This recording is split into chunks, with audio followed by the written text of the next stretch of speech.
Dana Miller presents the 9th Annual Obesity Conference, a practical look at obesity, diabetes, and current strategies, featuring Leigh Perreault, MD, Reversing Diabetes. All right.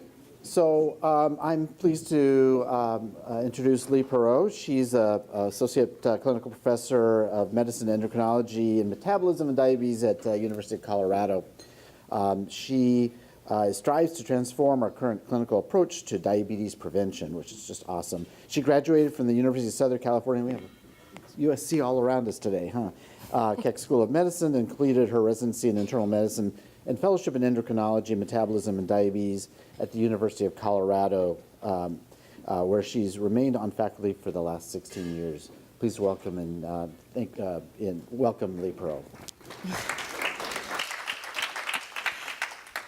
Well, hi. I hope everyone's doing great. I'd like to thank the meeting organizers for inviting me to speak and all of you for being here. It's truly a thrill being in Philadelphia during the peak of fall color. It's really gorgeous out there. Hopefully everyone can get out there and check it out yourselves. So I'm a nutty professor and an endocrinologist at the University of Colorado, and I love all these things, so I'll sort of take you on a little journey today. The meeting organizers asked me to speak about reversing diabetes. And there's lots of different ways to kind of look at that. And when I was looking over the program, it appeared to me that much of the focus of this particular conference really was on prevention. And so what I'd like to try to convince you of today is that reversing diabetes really has to do with reversing pre-diabetes. This is the only way we're actually going to reverse incidence trends for diabetes. So these are my disclosures, and I'm always very proud to disclose the fact that I do write the obesity section for UpToDate. So the objectives for my talk today, we'll review some studies about preventing diabetes in people with pre-diabetes and discuss guidelines for treatment versus prevention in people with pre-diabetes, and explore the rationale for treating people with pre-diabetes to prevent diabetes-related complications. It's much like what we do for people with diabetes itself.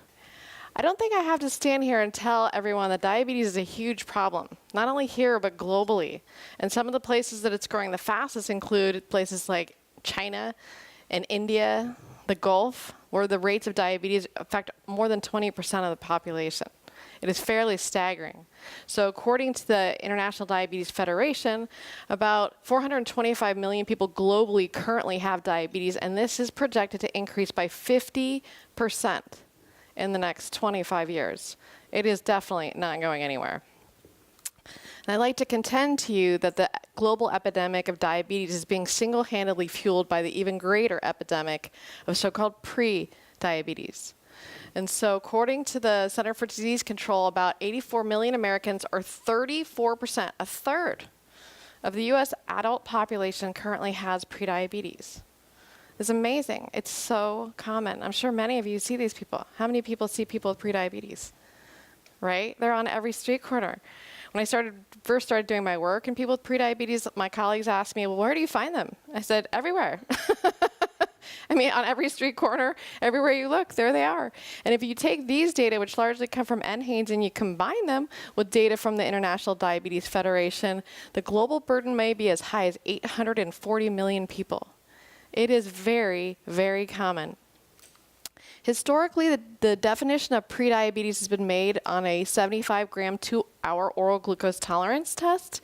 So shown here, this is what we call normal glucose regulation, or normal glycemia. So for people who have a fasting blood sugar of less than 100 and a 2-hour blood sugar of less than 140, that is considered normal glucose regulation, or what we would call normal glycemia.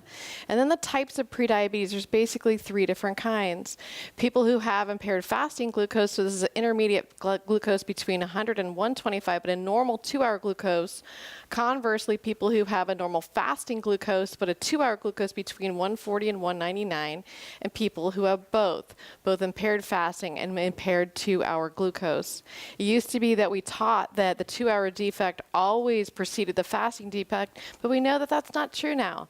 Prediabetes is as heterogeneous as diabetes. So people can present either with impaired fasting, impaired 2-hour, or both of them all at the same time.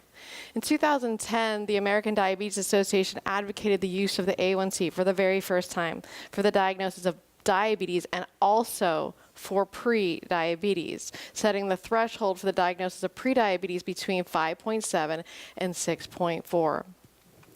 Not everyone loves the term pre-diabetes because not everyone with pre-diabetes will get diabetes, but most will.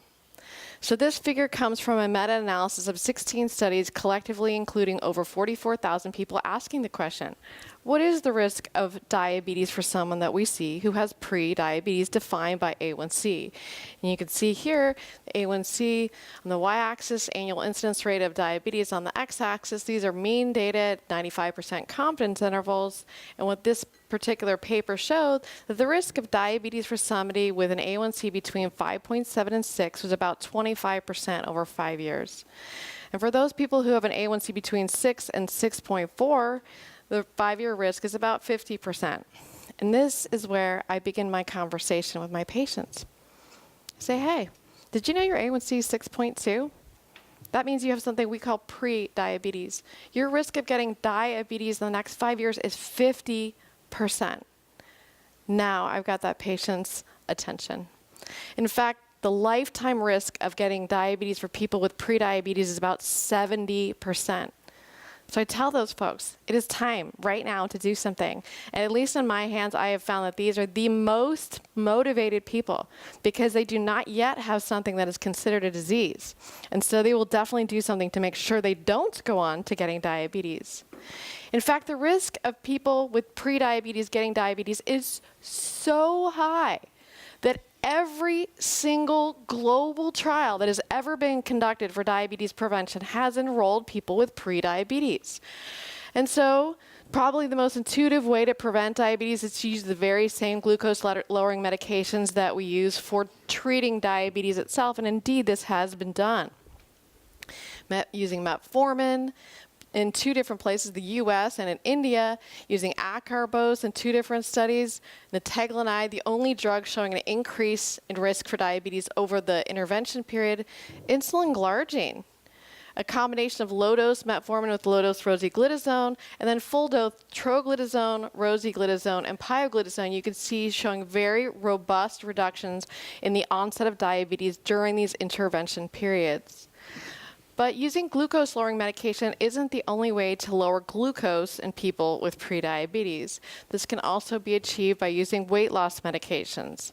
And again, for many of the drugs that you've probably heard about during this meeting or you may use in your practice, many of these medications have actually been shown to prevent diabetes.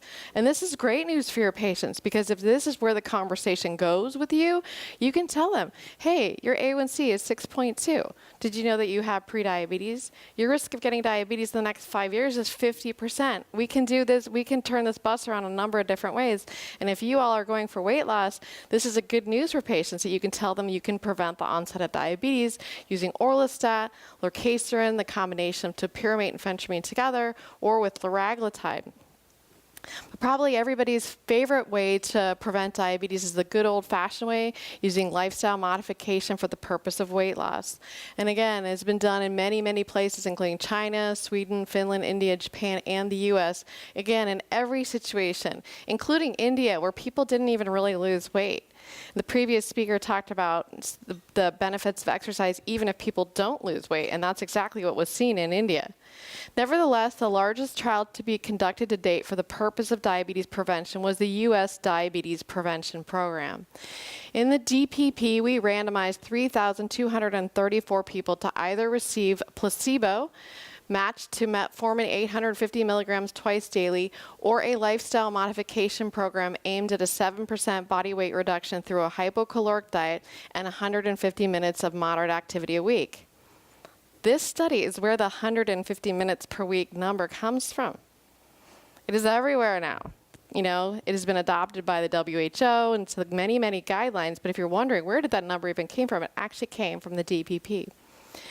And in this study, over the 3.2-year follow-up, what we found was that in people, again, enrolled with pre-diabetes, that we showed a decrease in the onset of diabetes by 31% in those that received metformin and 58% for those that received lifestyle modification. And this trial continues.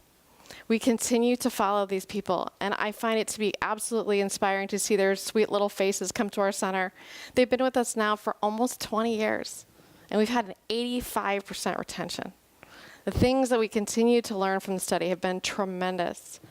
And so impressive were the results from the diabetes prevention program that inspired the creation of the National Diabetes Prevention Program. So the NDPP is a CDC-sponsored translation of the DPP, the point of which is to take the lifestyle curriculum developed for the clinical trial of DPP and make it publicly available. Publicly available to places where people work, churches, community centers, and YMCA. And it is all you really teaching mostly folks that haven't been in healthcare before to teach these small group classes using a comprehensive program focused on weight loss through exercise, healthy eating, and behavior modification. And the CDC-sponsored accredited programs have 24 sessions, 16 core sessions. So basically over 6 months, many sessions, followed by a maintenance phase of 1 session per month for 6 months. And then people basically are kind of followed after that time. Fortunately, some of the places where the NDPP has been rolled out have published their findings, so we can actually know how well is what happened in a clinical trial happening in the community. So this is a really great review paper that talks about some of the rollout translational efforts of the NDPP. And you can see the numbers of studies here, the numbers of sessions that the participants underwent, the percentage of people who came in with prediabetes, their age, the percent that were women, their BMI, and the amount of weight that was lost. And surprisingly, there's only one paper, only one study here that actually did the 24 sessions.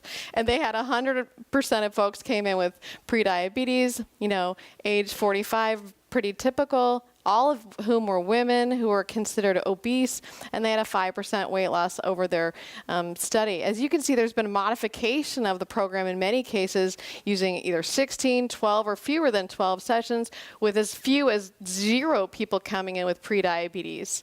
And to me, when I looked over this paper, there was one thing that just seemed like a glaring omission of all of these studies, which I found to be extremely ironic. That is, very few of them actually measure glucose. So how do you prevent diabetes if you don't follow glucose? You don't know. You don't really know where people are. Only one of these studies actually measured A1C, and the rest of them measured sort of random finger sticks, if you will. And so you might say, well, okay, this is only a handful of actual translational efforts. Maybe other places do. But the true metric of whether the NDPP is actually affecting diabetes incidence is in the measure of the incidence rates themselves. So these are the incidence rates in the U.S., percentage of people with diabetes in yellow, the numbers of folks with diabetes in blue, and you can see that as the NDPP was created in 2012, it doesn't look like anything so far has changed. And so granted, the uptake is becoming larger as CMS has actually endorsed funding of NDPP-sponsored programs, but so far, does not appear in any which way that you evaluate the NDPP that so far it has been making much of an impact. But most of us don't take care of populations, we take care of patients, and we rely on guidelines like these. These are the standards of care put forth every year and updated by the American Diabetes Association and published in January in the January edition of Diabetes Care. And in this 153-page document, there are 4 pages dedicated to people with prediabetes. But the rhetoric in this is exclusively around preventing diabetes, and I think that is just something, I don't know what that means. When I'm sitting with a patient, how am I supposed to, quote, prevent diabetes in that person? And I'll show you an example of how this is relevant in a clinical setting. So several years ago, we decided to reanalyze the 10-year follow-up data from the DPP, asking the question, was it enough that these people at high risk for diabetes came in and we simply prevented them from tipping over the border into what we would call diabetes? We know these people are at a high risk for diabetes. Maybe we should evaluate the data to see how well we were able to use the interventions to take someone with diabetes back to normal glycemia, a state that I think we would all agree is a lower risk state for diabetes than is pre-diabetes. And so here we are. These are the number of years since in follow-up, and this does not include the intervention period which preceded it. And what we show on the bottom line is that these are the 3 different intervention groups, placebo, metformin, and lifestyle, for people who are able to restore normal glycemia at least once, both by fasting and 2-hour glucose during the intervention phase. And what we found was that if people could restore normal glycemia, their risk of diabetes was reduced 56% over 10 years. So this is the next part of the conversation. Hey, your A1C is 6.2. Did you know you have prediabetes? Your risk of getting diabetes over the next 5 years is 50%. We need to do something now. This is clinically actionable to restore normal glycemia. This has been shown to prevent diabetes. Quote, preventing diabetes by itself, I think, is too diffuse for most of us who sit and take care of actual patients. But what happens if you take your patient and you send them to the YMCA and they do the NDPP program? Can you be assured that that's going to prevent diabetes? And the answer really is no. So the top line, these are people for lifestyle on the top line, metformin and placebo, who never restored normal glucose regulation in the intervention phase. And what we saw in this analysis, which was fairly counterintuitive, is that the people who were randomized to lifestyle that never normalized their blood sugars during that lifestyle intervention period had the highest risk of getting diabetes.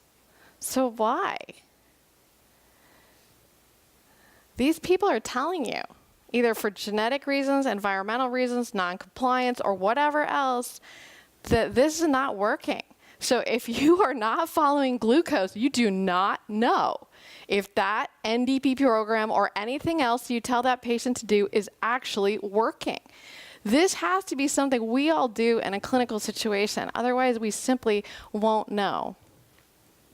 And so, a year after our publication in The Lancet, the American Association of Clinical Endocrinologists, or ACE, decided that it was going to make their very first guidelines for people with prediabetes. And what they said is absolutely institute medical or lifestyle therapy. You could even consider medically assisted weight loss, like bariatric surgery or medicines. Treat atherosclerotic cardiovascular disease risk factors, consider weight loss therapies, and treat the hyperglycemia for the purpose of restoring normal glycemia. This is the first time that they had said this is actionable. Preventing diabetes is too diffuse. The only problem with the ACE guidelines, and these continue to be the case, this was in 2013, this was what the guidelines looked like, and they still look like this. So the only problem with this guideline is that there's no medications approved for the treatment of pre-diabetes. The FDA views pre-diabetes as a pre-disease state. And when the DPP was published, they anticipated companies coming to them saying, hey, metformin worked for prevention. What other drugs might work for prevention? And they said, okay, we need to issue guidance to industry that potentially developing drugs to, quote, prevent diabetes. And so what they said was this. So in order to get a drug approved for diabetes prevention or the treatment of pre-diabetes, the company must show a durable delay in the onset of type 2 diabetes after the prevention therapy is stopped. No trial to date has shown that, not even our DPP. No, we will probably never see this. But the next thing they said is, or if there is clinical benefit, meaning a delay or lessening in micro or macrovascular complications.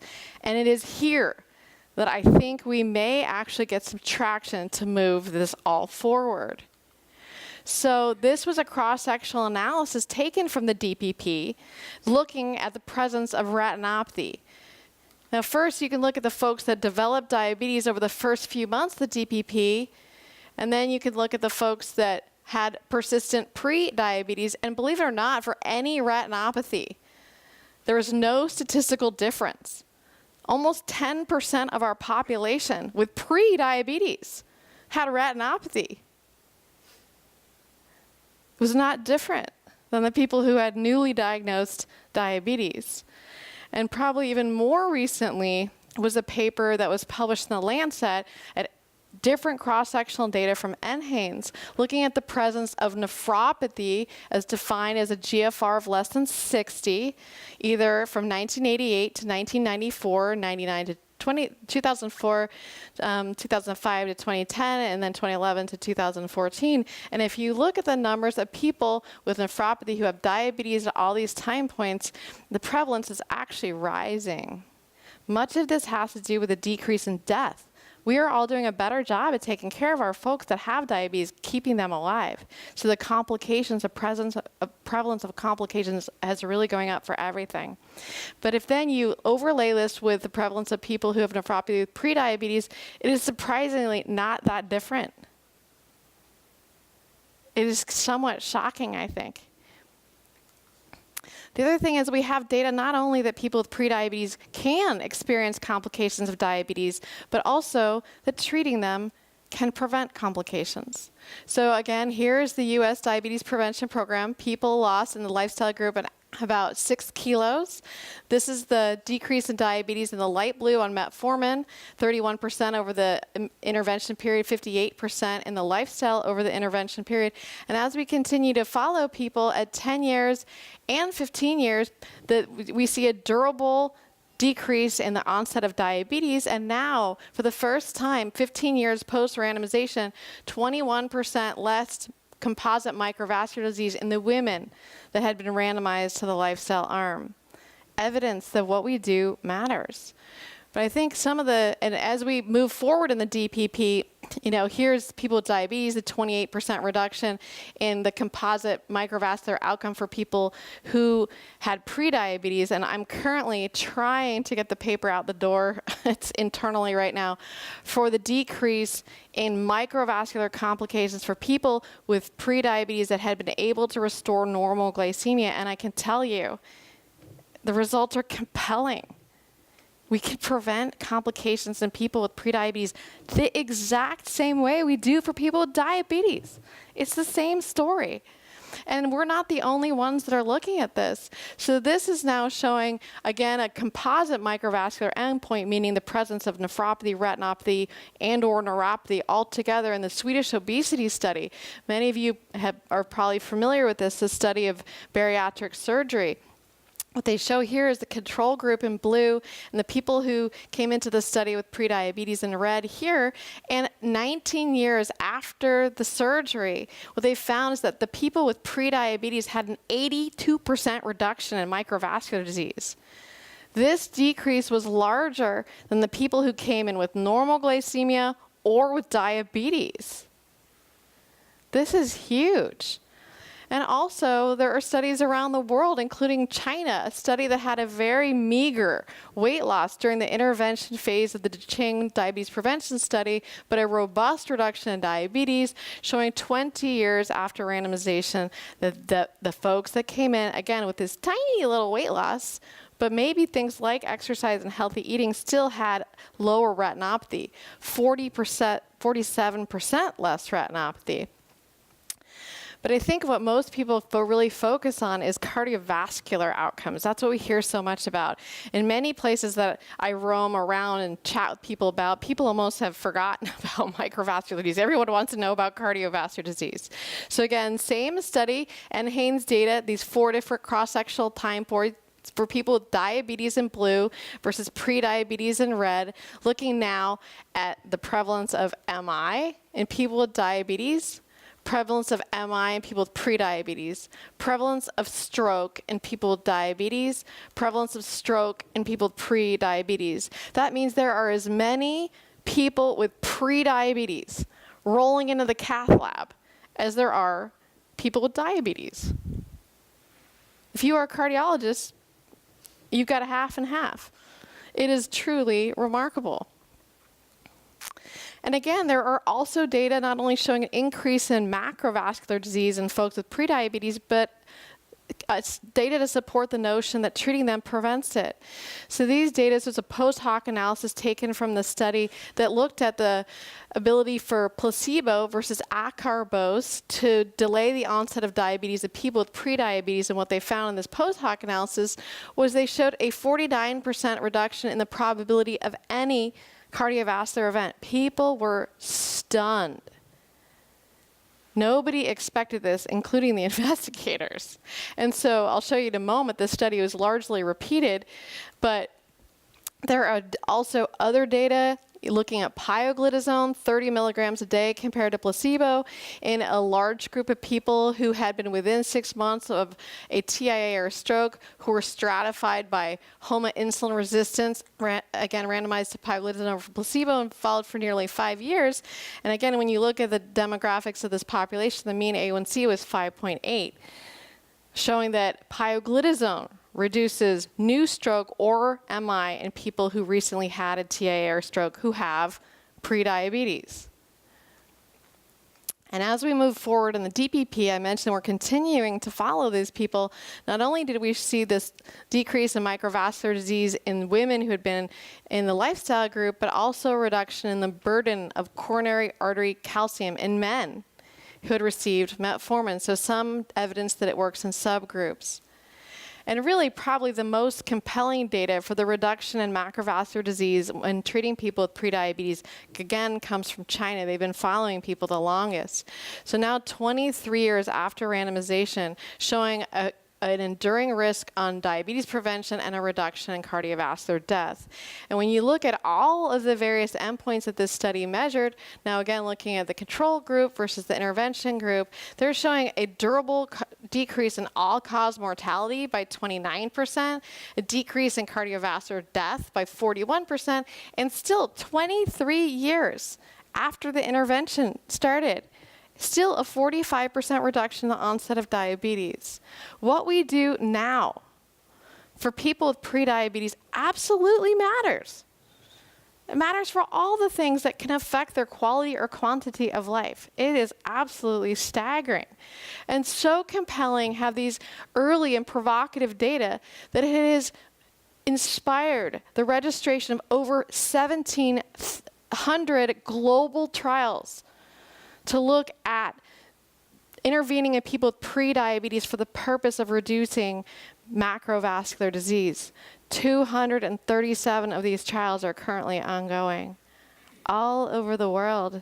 So the evidence that we all look at for why we treat diabetes, the evidence will be forthcoming for us to potentially provide the rationale for why we should treat people with prediabetes. So if you have not heard someone give a talk like this before, you will, or you'll be the one giving this talk to your colleagues.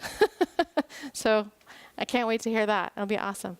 So the very first one of these trials did report, this was the kind of redo of the Stop NIDM trial looking at acarbose. And you can see in this larger trial, they use a lower dose of acarbose. They did not see, at least prospectively, any benefits for macrovascular disease. And many people have said, well, it was completely done in China, whereas the other study was a multinational study. So maybe there's some sort of ethnic predisposition. And I don't think we actually really know at this time if that's true or not. But the other thing I want to just point out to you too is if we're trying to prevent complications in people with prediabetes, lowering glucose and potentially lowering body weight may not be the only ways to do it. We need to do multiple risk factor intervention for them the same way that we do with our patients with diabetes. This is a very old study published by Steve Hafner and published in the Archives of Internal Medicine in 1999, and it is a post hoc analysis of 4S. So one of the very first studies that puts statins on the map for the treatment of people to prevent cardiovascular disease. And what they're showing here is this is the rate of major coronary heart disease events, all-cause mortality, people treated with simvastatin in black, people on the placebo in gray. And what they're showing in a couple of boxes here is this is the decrease in major coronary heart disease events in people with diabetes. So it decreased by 42%. But look in people who had impaired fasting glucose.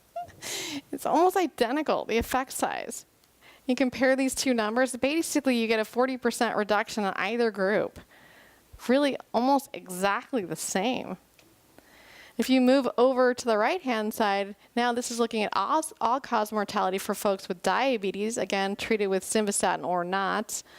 And they showed a non-statistical reduction in all-cause mortality that actually was significant in people who had impaired fasting glucose, one form of pre-diabetes. This tells us that there is definitely rationale, not only for glucose, which is of course what defines both diabetes and prediabetes, but things like lowering LDL cholesterol using a statin. And as we move forward in the diabetes prevention program outcome study, our outcomes have become increasingly diversified, and I think this is extremely important because many of us take care of patients, and many of the things that the patients care about aren't always what we care about. So things like patient-reported outcomes are becoming much more important in research, and that's what we do as clinicians. We want to decrease things that matter to patients. So some of the anticipated outcomes of the DPP, we are looking at rates of macrovascular disease, but also cancer. So there are very good, compelling early data that metformin, for example, prevents cancer. So our cohort will be the largest, longest metformin-exposed cohort ever. And one of the things we are really focusing on is, does that prevent cancer? I mean, this is something most people would never have thought about previously. What about aging, cognition, physical functioning, quality of life, mental health? Really important. Frequently overlooked, medication use or healthcare utilization. So many, many, many things. And do these things, are they more improved if you can return people from prediabetes back to normal? These are so many questions that have been yet to be answered. And so in conclusion, I hope that I've convinced you that reversing diabetes incidence trends, it has everything to do with intervening in people with pre-diabetes. If we do that and we reverse pre-diabetes, those incidence trends will go away. We will finally see a decrease. And I do think the NDPP rollout, yeah, maybe you can do that on a population level using lifestyle modifications, but diabetes and its complications can be prevented in individual patients with pre-diabetes using everything we've got. Lifestyle modifications, medications, and weight loss surgery. So as you contemplate diabetes prevention in your clinic, ask yourself, do you know what that is? Or is it time that we proactively treat people with prediabetes? And so with that, I thank you, and I will be happy to take questions. This has been a Dana Miller Video Network presentation.